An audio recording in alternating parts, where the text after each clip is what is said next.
नमस्कार। बहुत ही सुंदर प्यारा से एगो विवाह के गीत लेके आयल बनी जा। देखी जा, सुनी जा, बताइए कैसन लगता। अरे बागा जानी जइहाए दूल्हा बागैचा जानी हो जाई। अरे बागा जानी जइहाए दूल्हा बागैचा जानी हो जाई।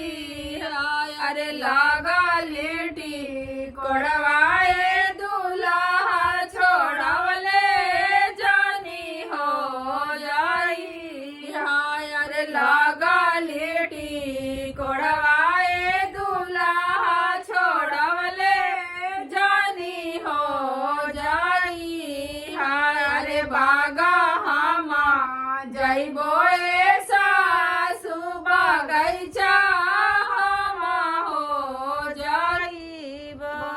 बागा हमा जइबो सासु बागैचा हमा हो जाइबो।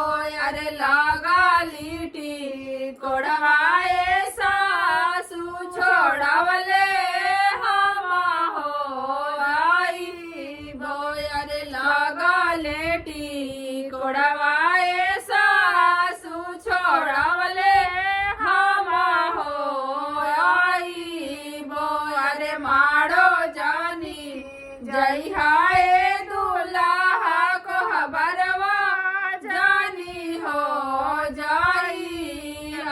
अरे माड़ो जानी जइहाए दूल्हा को हबरवा जानी हो जाई। अरे पोसल पासल धियावाए दूल्हा लियावले अरे पोसल पासल दियावाए दूल्हा लियावले जानी हो जाई।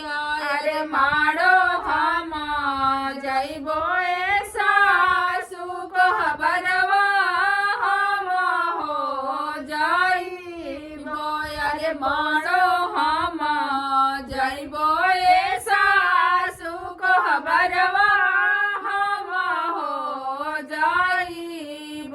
अरे पोसल पासल दियावाए सासु लियावले हमा हो जाइबो।